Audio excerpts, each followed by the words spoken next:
ඔබේ යතුරු පැදියත් ගම් වතුරට අහු වුණාද? බය වෙන්න එපා.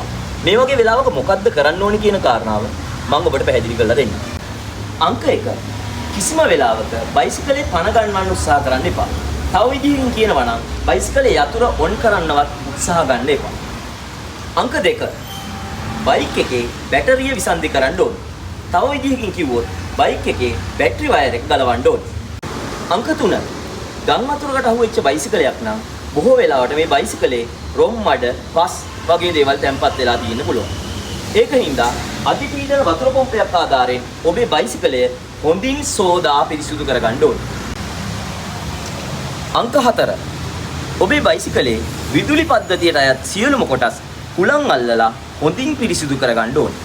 පස්වන කාරණාව. මෙන්න මේ එක්සෝස් සිස්ටම් එක සහ මේ එයා ඉන්ටේක් සිස්ටම් එක වෙනත් විදිහකට කියනවා නම් සයිලන්සරේ සහ එයා ෆිල්ටර් එක තියෙන පද්ධතිය ගලවලා වතුර නැතිවනතුරු හුලං අල්ලලා පිරිසිදු කරගන්න එක අනිවාර්ය කාරණා.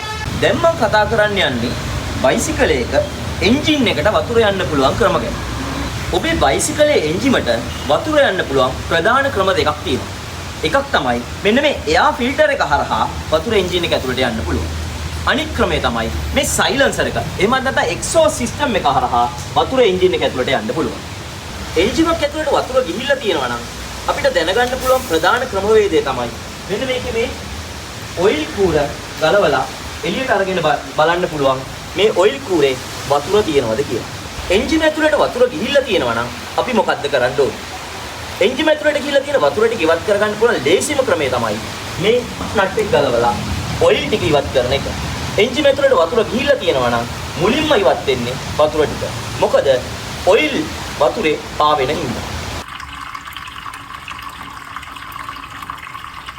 එන්ජිමක් ඇතුලේ තව වතුර තියෙන්න පුළුවන් තැනක් තමයි මෙන්න මේ බෝර් එකේ සිලින්ඩර් එක මත. ඒ වතුර ටික ඉවත් කරගන්න නම් අපි මෙන්න මේ ප්ලග් එක ගලවන්න ඕනේ. ගන්න පුළුවන්. ඔබේ බයිසිකලේ සෙල් ස්ටාර්ට් යතුරු පැදියක් නම් බැටරිය සම්බන්ධ කරලා කීප වරක් මෙන්න මේ විදිහට බයිසිකලේ ක්‍රෑන්ක් කරන්න පුළුවන්.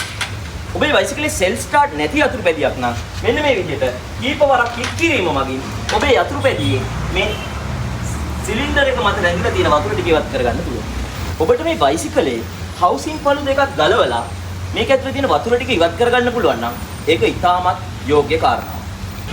මේ විදිහට එන්ජින් එක ඇතුලේ රැඳිලා තියෙන වතුර ටික ඉවත් කරගත්තාට පස්සේ අපිට පුළුවන් අලුතෙන් එන්ජින් ඔයිල් එකතු කරලා බයිසිකලේ පණ ගන්න. මේකෙදි වැදගත් කාරණාවක් තමයි මේ පෙට්‍රල් ටැංකියට වතුර එකතු වෙලා නැහැ කියන එක උපකල්පනය කළා තමයි මම මෙච්චර වෙලා කතා කරේ.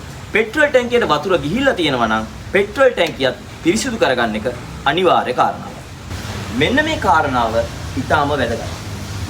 මේ වගේ අවස්ථාවක කාර්මික ශිල්පී මහත්මයෙක්ගේ සහයෝගය පතන එක තමයි ඉතාම නුවණට හුරු දෙය.